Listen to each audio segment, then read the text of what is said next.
So, hi students. So, till now we have how much we have discussed. We have started the process of fertilization, and in that we have discussed until the fertilizing and anti-fertilizing, I believe. तो fertilisation का process हमने start किया था, तो उसमें हमने बात किया था, अभी तक हमने डिस्कस किया है क्या क्या. So let us just have a very quick recap, then we will move further. क्या पढ़ा था हम लोगों ने अब तक? हमने पढ़ा था कि फर्टिलाइजेशन होता कैसे है, ठीक है ना. क्या प्रोसेस है, मतलब अभी स्पर्म और ओवा का जो फ्यूजन है वो कैसे होगा, उसमें क्या क्या प्रोसेस है इन्वॉल्व है. तो पहले हमने देखा कि एक इजैकुलेशन में कितना स्पर्म हो सकता है, which is actually what the number of sperm what can be which can be present in a single ejaculation inside the reproductive path of female. Then हमने देखा कि जो sperm है उसका नंबर तो मिलियंस में होता है, 200 to 300 millions. And then the sperms, their path, what they travel to fuse with the egg is not easy. They have to travel towards the fallopian tube, and the journey start from the reproductive path, that is your vagina, right? So there are certain, like support, and then certain barriers are also there for their path, in their path of sperm, like physical barrier, then chemical barrier is there, right? So we have discussed all about that, all the chemical barrier, then physical barrier, like we have discussed the endometrial wall folding, which is working as a mechanical barrier, then the environmental condition, that is your the pH level, that is acidic. Okay.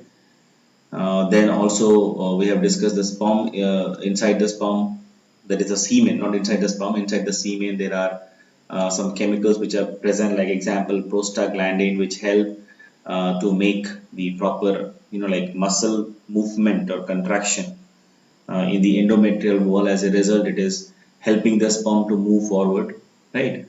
Then also we have seen that how the sperm is getting activated, right? Also we have seen that how many, because of this all these barriers, that how many like sperms are actually travel towards the fallopian tube. There is only 100, right? So it start with 200 to 300 million of sperm, but when it reaches the fallopian tube, the number reduces to 100. So you can, from that we can understand how difficult for the sperm. It is not easy to travel all along the length of the reproductive tract, then also through the endometrial lining, and finally it reaches the fallopian tube, because the fertilization it happens in the fallopian tube. Okay. So तो हमने बहुत तरह के जो barriers है, जैसे phagocytes भी था, ठीक है ना. तो वो सब हमने देखा कि कितने तरह के बैरियर्स हैं, कितने तरह के सपोर्ट हैं, और कैसे जो स्पर्म में मूव करता है किसकी तरफ, आपके ओवा की तरफ. उस पर हमने एक कंसेप्ट पढ़ा था, कैपेसिटेशन. कैपेसिटेशन क्या होता है, ठीक है. जो उस कैपेसिटेशन का मतलब होता है कि जो स्पर्म है वो फंक्शनल जो मैच्योरिटी है उसको अटेन करता है. फंक्शनल मैच्योरिटी अटेन करने के लिए क्या होना जरूरी है, तो हमने डिस्कस किया था कि जो स्पर्म का जो मतलब लेयर है एक्रोसोम, स्पर्म का जो प्लाज्मा मेम्ब्रेन है, ये बनता है ग्लाइकोप्रोटीन और स्टिरॉल से बनता है. तो जो जो आपके रिप्रोडक्टिव ट्रैक्ट में जो सब्सटेंसेस है, केमिकल सब्सटेंसेस है, उसके साथ एफिनिटी ग्लाइकोप्रोटीन एंड स्टिरॉल का ज्यादा होता है, तो उसके साथ वो बाइंड करते हैं. एज ए रिजल्ट क्या होता है कि जो प्लाज्मा मेम्ब्रेन है स्पर्म का, वो धीरे धीरे वीक हो जाता है, ठीक है ना. या हम बोल सकते हैं परमिएबल हो जाता है. इससे क्या होता है कि जो एक्रोसोम है, now it is easy for the acrosome to release the lytic enzyme, ठीक है. अभी जो lytic enzyme है, ये क्या करेगा, it is going to help to digest or dissolve all the membrane of the egg. अब एग में भी बहुत सारा मेम्ब्रेन है, हमने देखा था, जैसे कि आपका जोना पेल्यूसिडा, उसके बाद corona radiata, then primary structure जिसको वेटेलाइन मेम्ब्रेन बोलते हैं. तो ये सारा अगर मेम्ब्रेन अवेलेबल है, so how the sperm will transfer the genetic material, that is the nucleus inside the egg. इसका मतलब इसके लिए क्या करना होगा, सारे जो आपके मटेरियल है, सारे जो मेम्ब्रेन है उसको डिसॉल्व होना होगा, है ना. तो वो भी हमने देखा था. तो वो कैसे होता है, एक्रोसोम में एंजाइम सीक्रेट होता है जिसको बोलते हैं लाइटिक एंजाइम और लाइसिस एंजाइम, ठीक है. तो वो दो स्टेज में होता है, हमने वो भी डिसाइड किया था. पहला है कि ग्लाइकोप्रोटीन और स्टिरॉल जो है वो निकल जाएगा, ठीक है, प्लाज्मा मेम्ब्रेन से. तो प्लाज्मा मेम्ब्रेन जो है वीक हो जाएगा, परमिएबल हो जाएगा. दूसरा है एब्जॉर्प्शन ऑफ कैल्शियम आयन होगा. इससे दो चीज होता है, एक तो है कि एंजाइम रिलीज करेगा एक्रोसोम, और दूसरा है एक्टिविटी जो है स्पर्म का वो बढ़ जाएगा, वो और भी तेज और भी फास्टर मूव करेगा टुवर्ड्स दी फैलोपियन ट्यूब। ये बात किया था हम लोगों ने, यहाँ तक पढ़ा था। Then what we have studied fertilising and anti fertilising. अब देखिए फर्टिलाइजिंग और एंटी फर्टिलाइजिंग मतलब क्या होता है। सी फर्टिलाइजिंग जो है वो सीक्रेट कौन करता है, it is secreted by egg, that is ovum, and it is a chemical which has spermophilic site. मतलब इसमें ये केमिकल है और उसमें स्पर्मोफिलिक साइट होता है, ठीक है नाउ। और ये जो स्पर्मोफिलिक साइट है वहां पे स्पर्म जाके अटैच होगा। और एंटी फर्टिलाइजिंग क्या है, ये भी सब्सटेंसेस है, केमिकल सब्सटेंसेस। ये कौन बनाता है, स्पर्म बनाता है। और ये जो है फर्टिलाइजिंग एंड एंटी फर्टिलाइजिंग, ये एग और स्पर्म एक दूसरे को आइडेंटिफाई करने के लिए ये एंटी फर्टिलाइजिंग और फर्टिलाइजिंग जो केमिकल सीक्रेट करते हैं। अब ये क्यों करते हैं, why it is required, why it is required to identify the ovum will identify the sperm। Ovum क्यों आइडेंटिफाई करना चाहता है स्पर्म को, और स्पर्म क्यों ओवम या एग को आइडेंटिफाई करना चाहता है, to maintain the uniqueness of the species. मतलब जिस स्पीसीज का स्पर्म है उसी स्पीसीज के ओवम को फर्टिलाइज करेगा, यही होना चाहिए। और इसी को करने के लिए, ये मेंटेन करने के लिए ये सिस्टम जो है जिसको हम बोलते हैं एंटी फर्टिलाइजिंग एंड फर्टिलाइजिंग, जो कि है क्या, केमिकल सब्सटेंसेस है।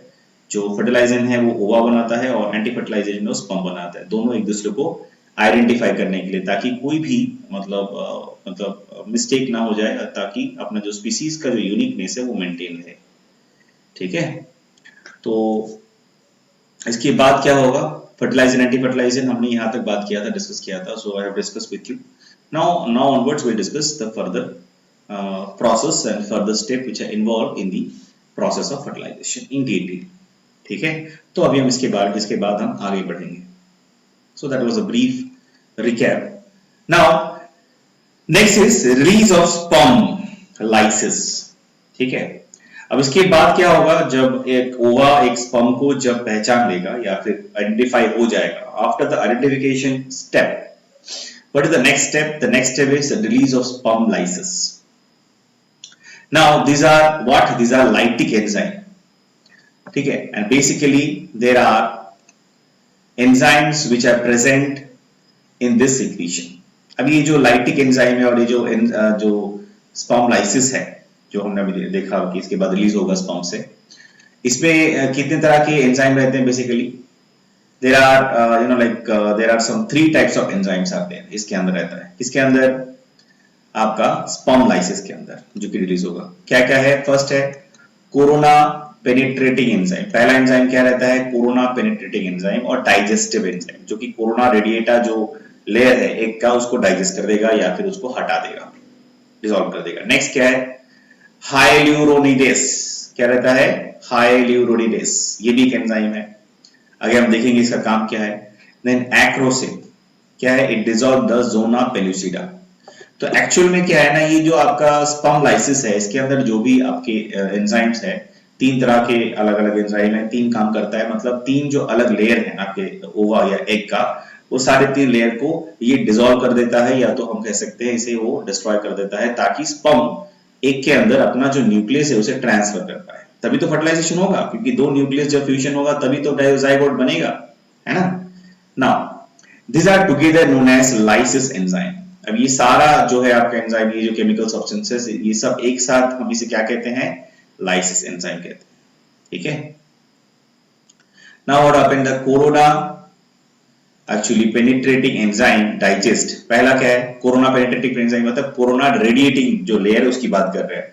Penetrating enzyme digest the corona radiata, ठीक है। अभी ये वो कोरोना नहीं है, प्लीज आप लोग उससे कंफ्यूज मत हो जाना।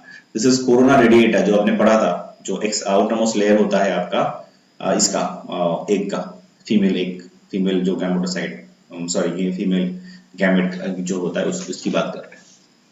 Now the corona penetrating enzyme digests the corona radiata। अभी कोरोना जो पेनिट्रेटिंग एंजाइम वो क्या करेगा, कोरोना रेडिएटा जो है उसको डाइजेस्ट कर देगा, डिसॉल्व कर देगा, ठीक है। Now the cells of corona radiata are stick together by gelatinous glue। अब होता क्या, हमने देखा था जब हमने स्ट्रक्चर पढ़ा था एक का, तो हमने देखा था कि कोरोना रेडिएटा का जो फॉलिकुलर सेल्स है वो एक दूसरे के साथ अटैच होता है और they are appear radiating in manner, ठीक है। तो एक दूसरे के साथ ये अटैच कैसे होता है, विद अ जिलेटिनस ग्लू। एक जिलेटिनस ग्लू होता है जिसके मदद से, जिसके हेल्प से ये जो सेल्स है एक दूसरे के साथ अटैच रहते हैं, ठीक है ना। नाउ अब वो जो जिलेटिनस ग्लू लाइक सब्सटेंस है उसके थ्रू जो अटैच है उसका नाम क्या है, हाइल्यूरोनिक एसिड। क्या रहता है, हाइल्यूरोनिक एसिड। ये हाइल्यूरोनिक एसिड जो है, जो कोरोना रेडिएटा के जितने भी सेल्स है वहां पे, जिस लेयर में जितने भी सेल्स है एक दूसरे को पकड़ के रखता है, अटैच करके रखता है। It is just working as a glue, ठीक है। अब होता क्या है, ये जो हाइल्यूरोनिक एसिड है इसको डिसॉल्व कौन करता है, हाइल्यूरोनो हाइल्यूरोनिडेज, ठीक है, ये एंजाइम है। तो हाइल्यूरोनिक एसिड जो है उसको डिसॉल्व कौन करता है, हाइल्यूरोनिडेज एंजाइम, ठीक है। नाउ यहाँ पे डायग्राम आप देख सकते हो, इस side right hand side you can C. So this is actually a depiction, or we can say this is a here I have just tried to present you that this is the corona radiata where the cells are attached together, and you can see in between the cells you can see there is a black dark, like cementation formation you can see. So that is actually representing the hyaluronic acid, which is a gelatinous substance which help the cells to get attached with themselves. अब वो जो hyaluronic आपका hyaluronic जो acid है उसको dissolve कर देता है ये एंजाइम हाइल्यूरोनिडेज। वो ये जो आपके सेल के बीच में जो जिलेटिनस सब्सटेंसेस है, ग्लू लाइक सब्सटेंस है, उसको डिसॉल्व कर देता है। इससे क्या होगा, जो फॉलिकुलर सेल्स है ये सब फ्री हो जाएंगे। इसका मतलब क्या है, आपका जो लेयर है वो भी डिसॉल्व हो जाएगा। समझ में आया ना। चलिए next, sperm always enter through the animal pole. Sperm कहां से एंटर करेगा, हमेशा एनिमल। मैंने पहले ही बताया था स्पर्म कहां से एंटर करता है एग के अंदर, एनिमल पोल से। So the lysine has release and this is possible because of acrosome. तो इसका मतलब है कि पहला तो हमने देखा कि लाइसिन रिलीज हो जाएगा, और लाइसिन में 3 डिफरेंट तरह के एंजाइम होंगे जो डिसॉल्व करेंगे जो अलग अलग लेयर है एग के। सो इससे क्या होगा, इससे आपका जो पूरा आपका एग का जो लेयर्स है वो डिसॉल्व हो जाएगा, और आपका स्पर्म है it can go inside the egg and transfer the nucleus, ठीक है, क्योंकि वो वीक हो जाएगा। So same point is mentioned here. Same point यहाँ पे बताया गया, the sperm always enter through the animal pole. So the lysine has released and this is possible because of acrosome membrane become weaker. हमने अभी थोड़ी देर पहले आपको जब ब्रेकअप करवाया तो मैंने बताया था जो एक्रोसोम है, मतलब स्पर्म का जो प्लाज्मा मेम्ब्रेन के अंदर फर्स्ट एंटीरियर पार्ट में रहता है एक्रोसोम, उसके अंदर ये जो है एंजाइम रहता है, और वो रिलीज कब होता है, जब जो प्लाज्मा मेम्ब्रेन है which is covering the sperm वो वीक हो जाता है, तब एक्रोसोम ये एंजाइम रिलीज करता है। तब एक्रोसोम जब एंजाइम रिलीज करता है तो एंड जो एक के सारे जो इंपॉर्टेंट जो लेयर्स है, कवरिंग है, वो भी डिसॉल्व हो जाता है, ठीक है। And it become acrosome, okay let me read the point. So sperm always enter through the animal pool, so the lysine has released, and this is possible because, how it is possible, because the membrane become weaker and in this female reproductive tract by capacitation, ठीक है। हमने देखा था कि जो membrane है उसको, acrosome का जो मेम्ब्रेन है मतलब प्लाज्मा मेम्ब्रेन है, वो वीक कैसे हो जाता है, कैपेसिटेशन की वजह से। जो स्पर्म में कैपेसिटेशन होता है मतलब it actually get mature, functionally get mature. तो उसमें हमने देखा था कि उसका जो मेम्ब्रेन है ग्लाइकोप्रोटीन और स्टिरॉल से बना रहता है, वो जो केमिकल सब्सटेंसेस है आपके रिप्रोडक्टिव ट्रैक्ट में इसके साथ अटैच हो जाता है, ठीक है ना। तो वही बात यहाँ कहा गया है। चलिए next, after the release of the sperm lysis, the next we need to discuss there is a formation of the formation of reception cone. Now reception cone क्या है, see कि हमें पता है कि जो फर्टिलाइजेशन होता है यहाँ मतलब एक्चुअली एनिमल पोल में होता है फर्टिलाइजेशन, जो मतलब स्पर्म जहाँ पे अटैच होगा एक के कौन से पोल में, एनिमल पोल में, ठीक है। तो जब ये आपका स्पर्म है और स्पर्म एक की तरफ आएगा, when it become very close, तो ये सारे जो मेम्ब्रेन है एक के वो उसको डिसॉल्व कर देगा, एंड उसके बाद क्या होगा, जो एक्रोसोम होगा वो भी आपका रप्चर हो जाएगा, और जो एग है, एग मेम्ब्रेन है, वो एक कोनिकल जैसा स्ट्रक्चर हमें दिखेगा उसमें, ठीक है। उसी को हम बोलते हैं फर्टिलाइजेशन कोन। तो एक बार डायग्राम देख के जानने की कोशिश करते हैं। मान लीजिए कि ये एग है, ठीक है, this is the diagram of egg, one side हमने बनाया है, this is the secondary side and this is the animal. तो स्पर्म आएगा एनिमल पोल में, तो हमें पता है कि पहला जो लेयर है आपका विटेलाइन मेम्ब्रेन है, उसके बाद जोना पेलुसिडा है, और बाहर में आपको ये जो सेल्स दिख रहे हैं ये क्या है, last layer, that is a follicular cell and that is the called corona radiata. अब जब यहाँ पे स्पर्म आया तो सारे मेम्ब्रेन को धीरे धीरे क्या करेगा, डिसॉल्व कर देगा, डाइजेस्ट कर देगा।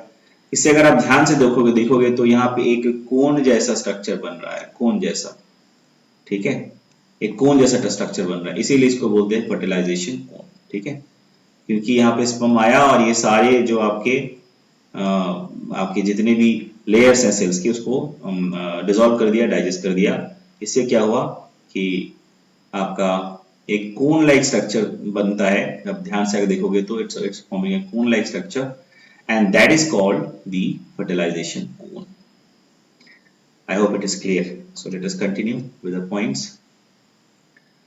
Now, this is the point from where the membrane are going to fuse. ये जो आप यहाँ पे देख रहे हो डायग्राम, जो कोनिकल जिसको हम बोलते हैं फर्टिलाइजेशन कोन, यहीं से जो आपका सारे जो फर्दर जो डेवलपमेंट होगा, मतलब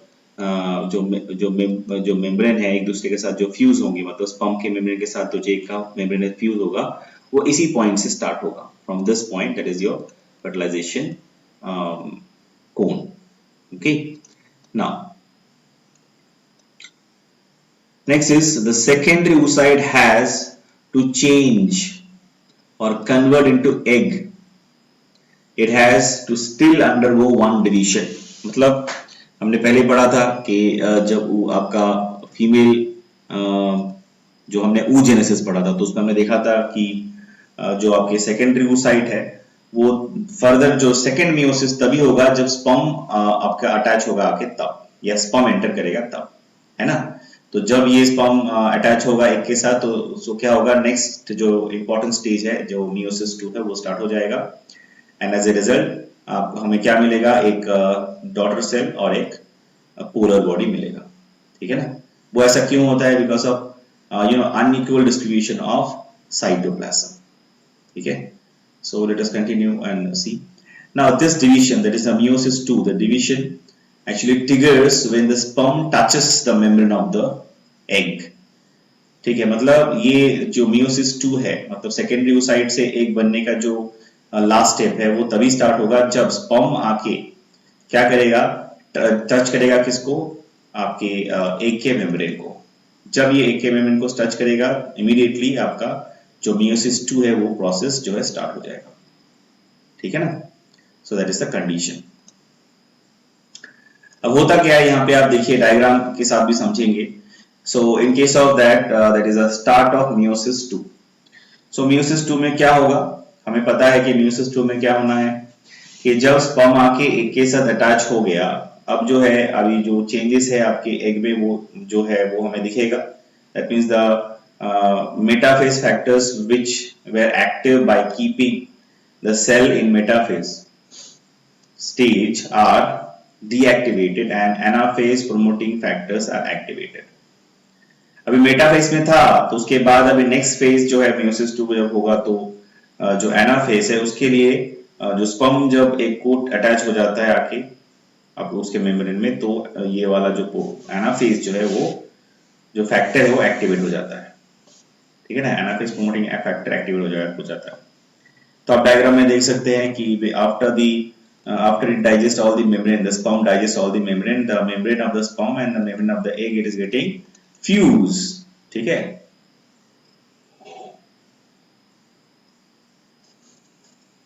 उसके बाद जो हम देख सकते हैं कि क्या होता है चेंजेस, मियोसिस 2 हो जाएगा। मियोसिस 2 जब होगा तो हमें पता है कि जो मियोसिस 1 हुआ था तो उसमें पोलर बॉडी जो बना था उसे हम कहते हैं मियोसिस फर्स्ट पोलर बॉडी। उसमें हमने क्या देखा था कि जो आपके अनइक्वल डिस्ट्रीब्यूशन ऑफ साइटोप्लाज्म, क्योंकि एक ही एक बनेगा तो दो सेल में साइटोप्लाज्म डिस्ट्रीब्यूट करने का कोई मतलब नहीं है। तो हम क्या देखते हैं कि सिर्फ एक ही जो आपके जो सेल है, डॉटर सेल है, उसमें साइटोप्लाज्म ज्यादा रहता है, दूसरे वाले में कम रहता है, वो जो कि धीरे धीरे डीजेनरेट हो जाता है, उसे बोलते हैं फर्स्ट पोलर बॉडी। वैसे ही मियोसिस भी ऐसा है कि मियोसिस में भी जब डिवीजन होगा, जो डॉटर सेल बनेंगे, तो उसमें आप देख सकते हैं अभी यहाँ पे डायग्राम में you can C You can see in the diagram, this is the condition when the sperm is get fused with the membrane of the egg. As a result, the process of the second meiosis 2 is started, and we can see that the one daughter cell along with the sperm which is attached, actually it is having maximum quantity of cytoplasm, and this other one is having minimum quantity of the cytoplasm, and that will be get degenerated slowly, and that is our second polar body. Okay, that is very simple. Now let's move on. Cortical reaction or formation of fertilization. ठीक है, so cortical reaction or formation of fertilization membrane, sorry my mistake, cortical reaction or formation of fertilization membrane. तो हमने अभी देखा कि fertilisation कौन कैसे बनता है, तो हमें अभी एक चीज और देखना है जिसे हम कहते हैं fertilisation membrane. That is very very important, so we have to discuss it. अब इसमें क्या होता है कि जैसे हमें पता है कि एक का जो एक के अंदर जो साइटोप्लाज्म होता है, जो जिसमें जो पेरिफेरी में मेम्ब्रेन के पास जो साइटोप्लाज्म का पार्ट होता है उसे हम बोलते हैं एक्सोप्लाज्म. ठीक है, और उस एक्सोप्लाज्म में हमें कुछ ग्रैन्यूल्स जैसे स्ट्रक्चर या ग्रैन्यूल्स में मिलेंगे. ठीक है, एंड थोड़े डेंस जो ग्रैन्यूल्स है वो हमें मिलेंगे कहाँ पे, एक्सोप्लाज्म के आसपास, एक्सोप्लाज्म के एरिया में. अब ये जो ग्रैन्यूल्स हम क्या कहते हैं, इसे कहते हैं कॉर्टिकल ग्रैन्यूल्स. ठीक है, तो इसे हम क्या कहते हैं, कॉर्टिकल ग्रैन्यूल्स, जो कि पेरिफेरी में होता है ना, वो एक्सोप्लाज्म के पेरिफेरी में, एग के एक्सोप्लाज्म के पेरिफेरी में जो रहता है ना. As the sperm touches the egg, अब जब स्पर्म एग को टच करेगा तो meiosis 2 स्टार्ट हो जाएगा. At the same time then the vitelline membrane is to rise above the cortical surface. जब ये स्पर्म टच हो जाएगा एग के साथ तो meiosis 2 स्टार्ट हो जाएगा, और उसी समय दूसरा भी एक इवेंट होता है जो कि हमें दिखता है वहां पे. वो क्या होता है, जो विटेलाइन मेम्ब्रेन है, जो प्राइमरी मेम्ब्रेन है, it start to rise above, वो थोड़ा ऊपर की तरफ उठने लगता है. ठीक है, कॉर्टिकल वाला जो सरफेस है उससे थोड़ा ऊपर की तरफ उठने लगता है. As a result the space appears between the cortex and the vitelline membrane. क्योंकि वो ऊपर की तरफ उठ जाता है तो कॉर्टेक्स और विटेलाइन मेम्ब्रेन के बीच थोड़ा गैप आ जाता है. ठीक है, उसी को हम बोलते हैं पेरीविटेलाइन स्पेस. उसे हम क्या कहते हैं, पेरीविटेलाइन space. Now in this perivitelline space, the contractile granules form the exoplasm, are released, and the membrane is separated from cortex part. ठीक है, and these cortical granules they go and attached on the inner side of the vitelline membrane. एक तो है कि जब आपका sperm एक के साथ फ्यूज हो गया तुरंत आपका जो meiosis 2 स्टार्ट हो जाएगा, और उससे क्या होगा कि बहुत सारे इवेंट हमें मिलेंगे देखने. तो उसमें से एक है कि साथ में और क्या हमें देखने मिलेगा कि आपका जो आपकी प्राइमरी लेयर विटेलाइन मेम्ब्रेन है वो थोड़ा सा ऊपर की तरफ आ जाएगा, ऊपर की तरफ आने लगेगा. तो क्या होगा कि दोनों के बीच में, किसके बीच में, आपका जो कॉर्टेक्स है उसके बीच में और विटेलाइन मेम्ब्रेन, तो विटेलाइन मेम्ब्रेन और कॉर्टेक्स के बीच में गैप दिखेगा हमें, और उसी को बोलते हैं पेरीविटेलाइन स्पेस. ठीक है, now in this perivitelline space the contractile और जो granules हैं वो क्या करेंगे, they will go attach at the inner side of the perivitelline space. ठीक है, तो जो cortical granules है वो क्या करेंगे, inner side of the vitelline membrane जो है उसके जो आपके inner side है vitelline membrane के वहां जाके ज्वाइन करेगा. Next, now this vitelline membrane which has been lined by cortical granules form the inner side and it is known as fertilization. अब इसी को बोलते हैं fertilization membrane. इसको यहाँ पे डायग्राम एक बार समझ लेते हैं तो आपको और क्लियर हो जाएगा. जैसे मान लेते हैं कि this is the cytoplasm area and this is the outer part, there is a peripheral part and this is called the ooplasm. Then at very near to the primary or the vitelline membrane, we can see the cortical granules are present, but they are not attached. They are just present in that exoplasm area. Okay.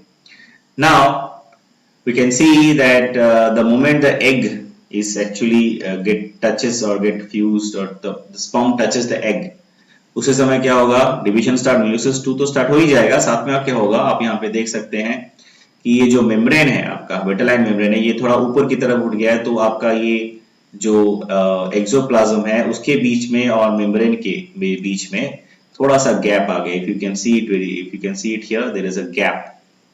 और क्या होगा, ये जो cortical granules अभी हमने देखा था axoplasm में, वो क्या होगा, वो जाके अटैच हो जाएगा inner side of the vitelline membrane, vitelline membrane के बिल्कुल नीचे जाके अटैच हो जाएगा।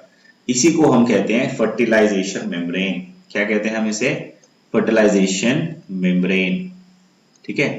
अभी फर्टिलाइजेशन मेम्ब्रेन का क्या है, क्या काम है? ये जो फर्टिलाइजेशन मेम्ब्रेन है, क्योंकि जो कॉर्टिकल ग्रैन्यूल्स है वो उसके नीचे अटैच हो चुका है, तो ये थोड़ा टफ हो जाता है। It is become little bit tough in nature. As a result, this fertilization membrane prevents the other sperm to fuse. अब ऐसा है कि जब एक स्पर्म फ्यूज कर दिया है आपके सारे जो भी मेम्ब्रेन है एग्स के, तो it is not actually accepted that all other sperm what they are arriving after that they will also be entertained with the same facility. So what the egg is doing, it actually forms the fertilization membrane which is tough in nature, and it prevents all other sperm to enter inside the egg. So that's why the moment one sperm fuse with the egg, then other sperm they cannot penetrate further inside the egg. So it's a security system what we can say in other way. Normally अगर common language में बताएंगे तो एक तरह का security system है ये. Now after this the nucleus of the sperm come into the egg. अभी फ्यूजन हो गया, ठीक है, फर्टिलाइजेशन मेम्ब्रेन है वो भी बन गया। अभी क्या होगा, स्पर्म जो है इसका जो एग है वो क्या होगा, रिलीज कर देगा किसके अंदर, एग के अंदर। ठीक है। And it will follow the path to actually go and get fused with the nucleus of the egg. ठीक है। And this is actually this is a process by which the fusion between the two nucleus, that is the sperm and the ova or the egg, actually take place. Right. Now we'll see the fusion of the gametes in detail, or the fusion of the nuclei. It is better to say in that way. There is a tiny secondary polar body attached on the egg. हमने देखा था पिछले diagram में कि एक जो sperm fuse हो जाता है तो सेकेंड जो मियोसिस है वो स्टार्ट हो जाएगा। मियोसिस सेकेंड वाला जो प्रोसेस, उससे क्या होगा, साइटोप्लाज्म जो है आपका डिस्ट्रीब्यूशन जो होगा डॉटर सेल में वो अनइक्वल होगा, एक पोलर बॉडी भी अटैच रहेगा उसके साथ, so that is also visible. So the fusion of the gamete nuclei, there is a tiny secondary polar body attached on the egg, which will degenerate. अभी secondary polar body है तो क्या होगा, वो धीरे धीरे degenerate हो जाएगा। Now the sperm fuse through its acrosome, and the other part is outside. तो अभी sperm जो है it can actually fuse through the acrosome. ठीक है। And the nucleus of the sperm follow a path. अभी जो है फ्यूजन हो चुका है और जो न्यूक्लियस है रेस्पेक्टिव मेल गैमेट का जो in this case it is sperm, so the nucleus of the sperm follow a path. हमें क्या दिखता है कि जो न्यूक्लियस है स्पर्म का, जब ये रिलीज हो जाएगा एग के अंदर, तो it will then what it will do, it will follow a path, a proper path. ठीक है। And that path follows by the nucleus of the sperm is known as copulation path. क्या कहेंगे कि जो path है आपका nucleus release किया है, जिस nucleus which is released by the sperm inside the egg, it is following a path to get fused with the female nucleus, and that path which is followed by this male nucleus, that is called copulation path. ठीक है ना। Next, now the copulation path is going to decide the axis of first cleavage. अब ये copulation path जो है ये कैसा रहता है, कैसे अप्रोच होता है, मतलब आपका एक जो स्पर्म जो न्यूक्लिया है आपके स्पर्म से जो न्यूक्लिया है वो किस तरह से मतलब फीमेल के जो आपके एग के जो न्यूक्लियस उसको कैसे वहां तक पहुंचता है, तो उसके बेसिस में जो है what we can do, say that on the basis of that or we can say that the contract the centriole, oh sorry, no, that process by which the nucleus is approaching towards the nucleus of the egg, that is called copulation path. अभी copulation path ही decide करेगा कि axis of the first cleavage कैसा होगा zygote में, वो decide करता है ये, ठीक है ना. Now the centriole of the sperm which has enter from the sperm goes to the poles. अब जो एग है उसमें कोई सेंट्रियोल नहीं होता है, तो सेंट्रियोल कहां से आता है? स्पर्म के अंदर सेंट्रियोल होता है. हमने पढ़ा था स्पर्म के स्ट्रक्चर में पढ़ा था कि उसमें सेंट्रियोल होता है. वही सेंट्रियोल जब स्पर्म जब फ्यूज हो जाएगा एक के साथ, तो सेंट्रियोल क्या हो जाएगा? वो आपके एक के अंदर चला जाएगा और दो पोल में जाके सेटल हो जाएगा, ठीक है. Now the nuclear membrane are dissociate, the chromosome will come on the plane and they fuse, ठीक है. So now the nuclear membrane are dissociate. अभी जो न्यूक्लियस में जो न्यूक्लियर मेम्ब्रेन होगा वो क्या होगा? वो भी धीरे धीरे अभी डिसोसिएट हो जाएगा, डिसॉल्व हो जाएगा. And then this chromosome will come on one plane, एक प्लेन में आ जाएंगे दोनों दो क्रोमोसोम जो भी आपके न्यूक्लियस के अंदर है. After the nuclear membrane is degenerated or it is actually lost, then the chromosome of both the nucleus will come in the same plane and then they will fuse. Okay. As a result क्या होगा? As a result we'll get diploid containing nucleus. तो हमें क्या मिलेगा? We'll get a diploid containing nucleus. Okay. और इस process को, जिस प्रोसेस से ये डिप्लॉयड जो आपका न्यूक्लियस बना है, इसे बोलते हैं सिनकैरियन. क्या कहते हैं इसे? सिनकैरियन, ठीक है. अब यहाँ पे आप ये डायग्रामेटिक रिप्रेजेंटेशन आप देख सकते हैं. यहाँ से स्पर्म जब पूरा कंप्लीटली फ्यूज हो गया एक के साथ, तो सेंट्रियोल जो है वो निकल जाता है और दो पोल में जाके सेटल हो जाता है. आप देख सकते हो यहाँ पे एक सेंट्रियोल है, यहाँ पे एक सेंट्रियोल, दो पोल में. नाउ ये जो आप देख रहे हो यहाँ पे जो स्पर्म आया आपको देख रहे हो, दिस इज द सॉरी, यहाँ पे जो न्यूक्लियस है ये कहाँ से आया? स्पर्म से. और ये न्यूक्लियस जो ये कहाँ से आया? ये एक का है. दोनों ही फ्यूज हो जाएगा. अब ध्यान से देखिए कि सब एक ही प्लेन में है, ठीक है. You can see it is all are present in the same plane. अब यहाँ पे आपको जो सेकेंड पोलर बॉडी वो भी आपको यहाँ दिख रहा होगा. This is the second polar body. Then the egg, this is the egg nucleus and this is the sperm nucleus and this is the animal pole. अब ये दोनों एग न्यूक्लियस और स्पर्म न्यूक्लियस दोनों फ्यूज हो जाएंगे. इसी को बोलते हैं सिनकैरियन. क्या कहते हैं इसे? Syncaryon. As a result it become diploid and there are number of exchange of characters will take place. Fine. Now this structure is known as zygote. अभी ये जो स्ट्रक्चर है, मतलब after the fertilization, after the fusion of male and female gamete, सिनकैरियन हो गया. इसके बाद हम इसे क्या कह सकते हैं? हम इसको आप बोल सकते हैं अभी ये जाइगोट बन गया. This is actually the zygote, ठीक है.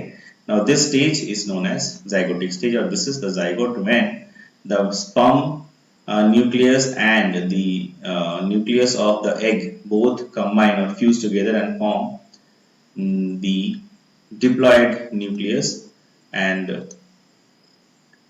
that structure is now and is known as zygote. अभी हम इसे zygote कह सकते हैं. So this is zygote. So by this we have actually understood and finished the different processes involved in the process of fertilization. fertilization के जो भी processes हैं वो हमने डिस्कस किया है यहाँ पे, ठीक है. एक एक करके हमने सारे स्टेप डिस्कस किया है कि स्पर्म जब रिलीज होता है आपके इजैकुलेट होता है उसमें कितना स्पर्म रहता है, वो फाइनली जब फेलोपियन टिप पहुंचता है तो कितना स्पर्म पहुंचता है? सिर्फ 100. क्यों ऐसा कम है?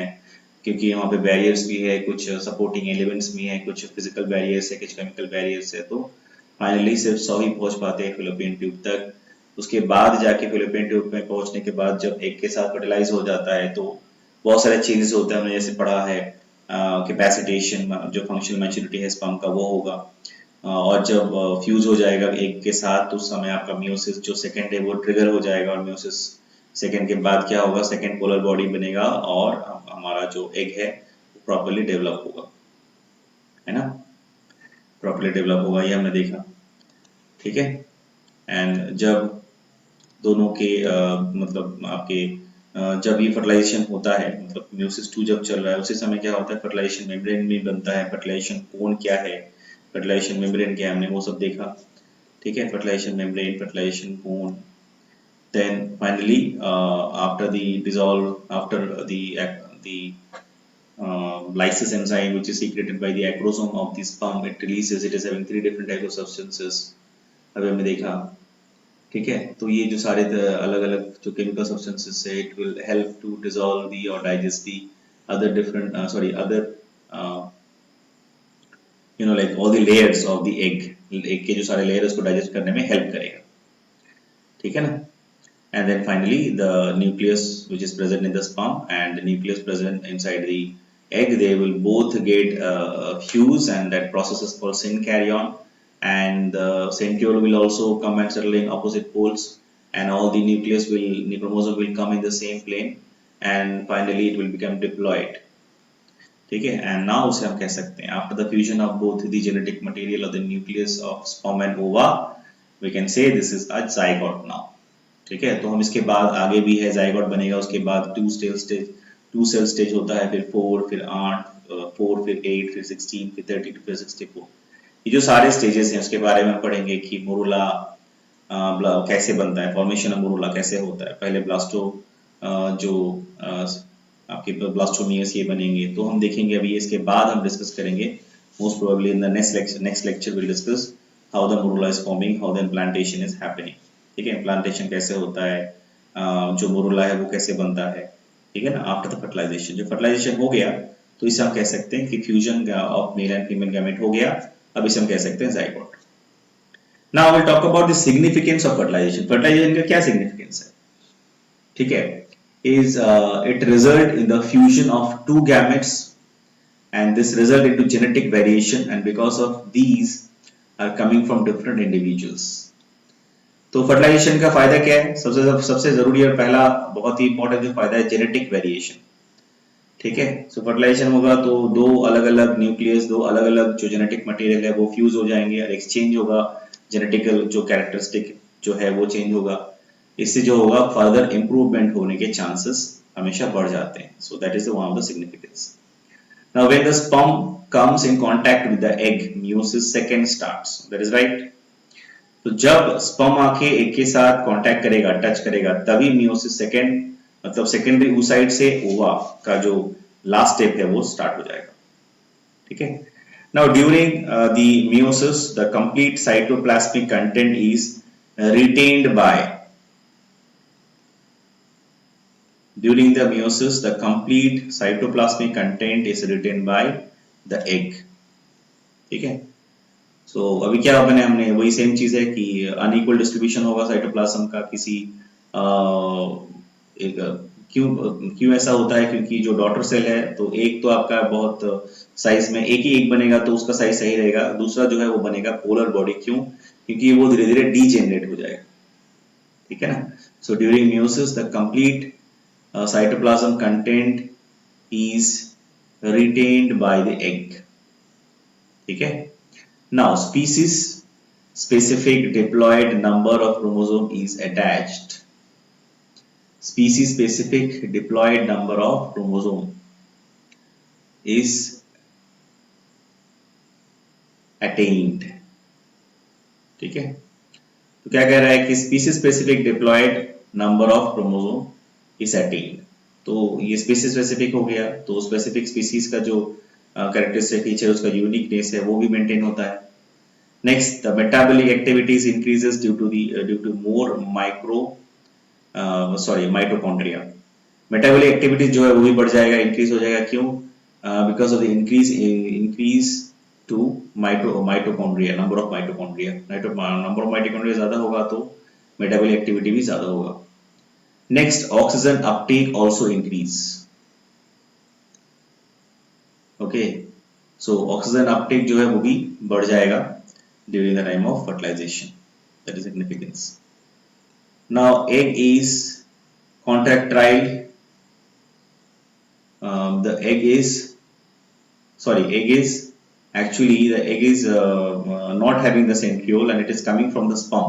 हमने अभी देखा था कि जो centriole है वो आपके स्पर्म से आता है, वो एग के अंदर नहीं रहता है और वो अपोजिट पोल में जाके सेटल हो जाता है, हो जाते हैं, ठीक है।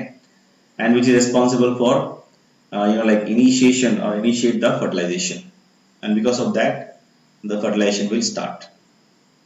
Okay, so the egg is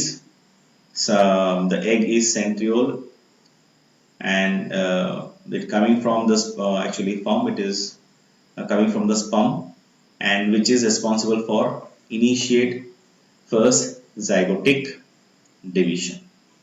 Okay, so now this condition will initiate the first zygotic division.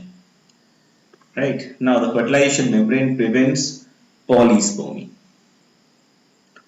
Fertilisation में हमने और क्या देखा, फर्टिलाइजेशन मेम्ब्रेन भी बनता है, उसका काम क्या है हमने पढ़ा था कि इट प्रिवेंट्स दी पॉलीस्पर्मी, मतलब बहुत सारे दूसरे जो भी एक बार जब फ्यूज हो जाएगा एक स्पर्म के साथ एक एग, दूसरा जो भी स्पर्म है वो अंदर नहीं आ सकता, फर्टिलाइजेशन या फ्यूज नहीं कर सकता।